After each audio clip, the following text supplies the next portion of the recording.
নমস্কার বন্ধুরা, আজ আমি তোমাদের সাথে শেয়ার করব বেসনের লাড্ডু। সামনেই দীপাবলি, আর এই সময় প্রায় প্রতি ঘরে ঘরে লাড্ডু বানানো হয়, আর এটা সবাই ভীষণভাবে পছন্দও করে। আজ আমি সঠিক মাপ সহ বেসনের লাড্ডু তোমাদের সাথে শেয়ার করব। আর এটা আমি সাধারণ রান্নাঘরে থাকা মিহি বেসন দিয়েই তৈরি করেছি। তারপরেও এটা দেখো কেমন দানাদার আর পারফেক্ট হয়েছে। আর টেস্ট এতটা বেশি হয়, তোমরা একবার খেলে বারবার বানাতে বাধ্য হবে। আর এর সাথেই শেয়ার করব কিভাবে তোমরা বাড়িতেই লাড্ডু বানানোর জন্য দানা চিনি তৈরি করবে, যেটা দানাদার লাড্ডু বানানোর জন্য ভীষণভাবে জরুরি। কী সেই সিক্রেট পদ্ধতি বা সিক্রেট টিপস যার জন্য লাড্ডু পারফেক্ট আর দানাদার হয়, চলুন দেখে নিই আজকের ভিডিওতে। ভিডিওটি একটু স্কিপ না করে শুরু থেকে শেষ পর্যন্ত থাকার অনুরোধ করছি। লাড্ডু বানানোর প্রধান উপকরণ বেসন। এখানে নর্মালি যে বেসনটা আমরা রান্নাঘরে ব্যবহার করি মিহি বেসন, সেটাই নিচ্ছি। যেটা ময়দার দোকানে ব্যবহার করা হয় মোটা বেসন, সেটা খুব সহজে পাওয়া যায় না। কোনো সমস্যা নেই, আমরা এই মিহি বেসন দিয়ে দানাদার লাড্ডু তৈরি করব। এখানে 4 কাপ বেসন নিয়ে নিলাম। 4 কাপ বেসনের জন্য এখানে আমাদের লাগবে 1 কাপ ঘি, যে কাপ মেপে আমরা বেসন নিয়েছি। এখন এই ঘিটাকে আমরা কড়ার মধ্যে দিয়ে প্রথমে একটু গরম করে নেব। বন্ধুরা, ভিডিওটা মনোযোগ সহকারে দেখো, স্টেপ বাই স্টেপ তোমরা ফলো করলে একেবারে পারফেক্ট দানাদার লাড্ডু বানাতে পারবে। ঘিটাকে একটু গলিয়ে নেওয়ার পর এবার বেসনটা দিয়ে দেব।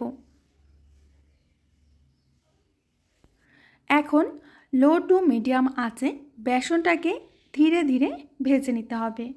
বেসনটা ভাজতে ভাজতে দেখবে প্রত্যেকটা স্টেপে বেসনের রং বদলানো শুরু করেছে।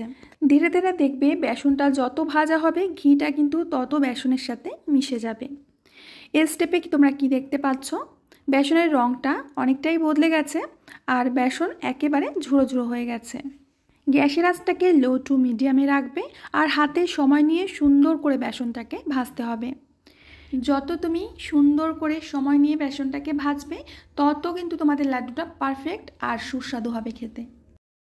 কিছুক্ষণ পরে দেখবে যে বেসনটা ঠিক এরকম একটা ভিজে ভিজে টাইপের হয়ে গেছে, মানে এখন বেসন থেকে ঘিটা ছাড়তে শুরু করেছে। এখন এর মধ্যে দিয়ে দেব কিছুটা ড্রাই ফ্রুট। ড্রাই ফ্রুটটা কিন্তু একেবারেই অপশনাল, হাতের কাছে থাকলে দেবে, না থাকলে দেবার দরকার নেই, তবে দিলে খেতে দারুণ লাগে। বেসন ভাজার 20 মিনিট পরেও যদি বেসনটা দেখো এরকমভাবে ঘি রিলিজ না করে, তাহলে 1 চামচ মতো ঘি দিয়ে দেবে। ঘি দেওয়ার সাথে সাথেই কিন্তু এই বেসন থেকে ঘি রিলিজ হতে শুরু করবে। এই স্টেজে আসতে আমাদের কিন্তু 25 মিনিট সময় লেগেছে। এখন হাতে একটুখানি জল নিয়ে জলের ছিটে দিয়ে দেব। এইভাবে করে জলের ছিটে দিলে আমাদের লাড্ডু কিন্তু একেবারে দানাদার হবে। যেহেতু আমরা মিহি বেসন দিয়ে লাড্ডুটা তৈরি করছি, এই স্টেপটা কিন্তু অবশ্যই ফলো করবে। দেখতে পাচ্ছ বেসনটা কেমন দানাদার হতে শুরু করেছে। আমরা এখন আরও একবার জল ছিটিয়ে দেব। এইভাবে করলে দেখবে যে বেসনটা একেবারে হালকা হয়ে যাচ্ছে আর দানা দানা হয়ে যাচ্ছে। এইভাবে আরও 3 থেকে 4 মিনিট আমরা খুন্তিটা চালিয়ে নেব। সবশেষে দেখো ঠিক এরকম হয়েছে, আর এরকমটা হলে নামিয়ে নিতে হবে। আমি একটা প্লেটের মধ্যে বেসনটাকে নামিয়ে নিচ্ছি। এখন এই বেসনের ডোটাকে খুব ভালো করে একেবারে ঠান্ডা করে নিতে হবে। ঠান্ডা করেই কিন্তু লাড্ডুগুলো বানাতে হবে। বেসনটা যত ঠান্ডা হবে কালারটাও দেখবে তত সুন্দর হচ্ছে। আর এদিকে দেখো আমি দানা চিনি তৈরি করে নিয়েছি, যেটা লাড্ডু বানানোর জন্য কিন্তু ভীষণভাবে জরুরি। এদিকে বেসনটা আমাদের ঠান্ডা হয়ে গেছে। এবার দেখো যে কাপ মেপে আমি বেসন নিয়েছি সেই কাপের 2 কাপ দানা চিনি দিয়ে দিচ্ছি। পরিমাপগুলো কিন্তু তোমরা অবশ্যই খেয়াল করবে। এবার এই দানা চিনির সাথে খুব ভালো করে বেসনটাকে মিশিয়ে নিতে হবে। তোমরা কখনোই লাড্ডু বানানোর জন্য চিনির পাউডার ব্যবহার করবে না, তাহলে লাড্ডুর পাকগুলো ঠিকই হবে, পরে গিয়ে লাড্ডুগুলো নরম আর চ্যাপটা চ্যাপটা হয়ে যাবে, খাবার সময় গলায় আটকে যাবে, খেতেও ভালো লাগবে না। তো খুব ভালো করে মিশিয়ে নেওয়ার পর এখন আমি লাড্ডুগুলো বানিয়ে নিচ্ছি। এরকম একটা চামচ নিয়েছি, এইভাবে মেপে মেপে নিলে তাহলে প্রত্যেকটা লাড্ডু সমান মাপের হবে। এবার এইভাবে চেপে চেপে গোল করলে দেখবে যে খুব সুন্দরভাবে লাড্ডুর শেপটা চলে আসছে। দেখতে পাচ্ছ কি সুন্দরভাবে লাড্ডুটা বেঁধে গেছে।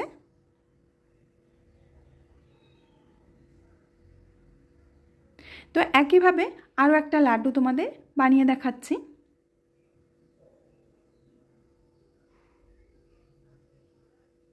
দেখতে পাচ্ছ কতটা পারফেক্টভাবে লাড্ডুটা বেঁধে গেছে।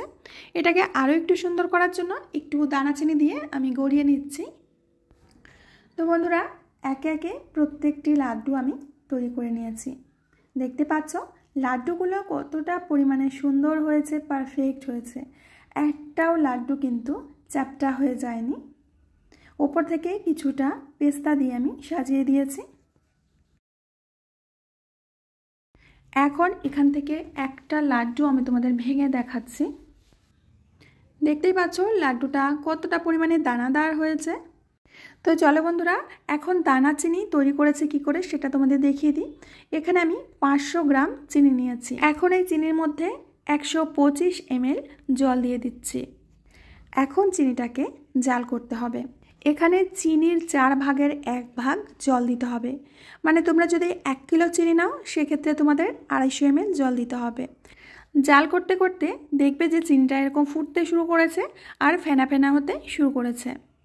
অনবরত কিন্তু নেড়ে যেতে হবে, নাড়া বন্ধ করা যাবে না। প্রায় 10 মিনিট জাল করার পরে চিনি শিরাটা ঠিক এরকম হয়েছে। আর পাশ দিয়ে একটু লেগে লেগে যাবে, দেখবে যে শক্ত শক্ত হয়ে যাচ্ছে, তাহলে বুঝবে যে আমাদের দানা চিনি তৈরি হওয়া শুরু হয়ে গেছে। গ্যাসের আঁচটাকে কিন্তু মিডিয়ামেই রাখবে। এবার এর মধ্যে দিয়ে দেব 1 চামচ ঘি। ঘিটা কিন্তু অবশ্যই দিতে হবে। ঘি দেওয়ার পর আরও 2 থেকে 4 মিনিট আমরা জাল করে নিয়েছি। এখন মিশ্রণটা ঠিক এরকম হয়েছে। আর দেখতেই পাচ্ছ 4-5 থেকে কিন্তু সাদা সাদা লেগে লেগে যাচ্ছে আর চিনি শিরাটা একদম ঘন হয়ে গেছে। এখন কড়াইটা উনুন থেকে নামিয়ে নিতে হবে। কড়াইটা নামানোর পর অনবরত এইভাবে নেড়ে যেতে হবে, নাড়া কিন্তু বন্ধ করা যাবে না, তাহলে চিনিটা জমে যাবে, জমে শক্ত হয়ে এক জায়গায় থেকে যাবে। এর জন্য অনবরত এইভাবে নাড়তে থাকবে। নাড়তে নাড়তে এক সময় দেখবে যে চিনিটা ঝুড়ো হতে শুরু করেছে। দেখবে যে চোখের পলকের মধ্যে চিনিটা একেবারে গুঁড়ো গুঁড়ো হয়ে যাচ্ছে। যতক্ষণ না চিনি গুঁড়োটা ঠান্ডা হচ্ছে ততক্ষণ কিন্তু এরকমভাবে নেড়ে নেড়ে যেতে হবে। আর দলা দলা থাকলে সেগুলো এইভাবে খুন্তি দিয়ে ভাঙতে হবে। তো চিনির গুঁড়োটা একদমই ঠান্ডা হয়ে গেছে। এখন একটা প্লেট নিয়েছি। প্লেটের উপরে একটা ছাঁকনি রেখে এখন চিনি গুঁড়োটাকে চেলে নিতে হবে, যাতে বড় বড় যে দানা দানাগুলো রয়েছে সেগুলো আলাদা হয়ে যায়। তো এইভাবে আমি দানা চিনিটাকে চেলে নিচ্ছি।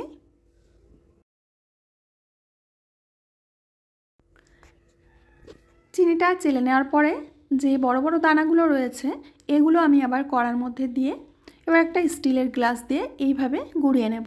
দেখবে যে এইভাবে চাপ দিলে বড় দানাগুলো এইভাবে গুঁড়ো গুঁড়ো হয়ে যাবে।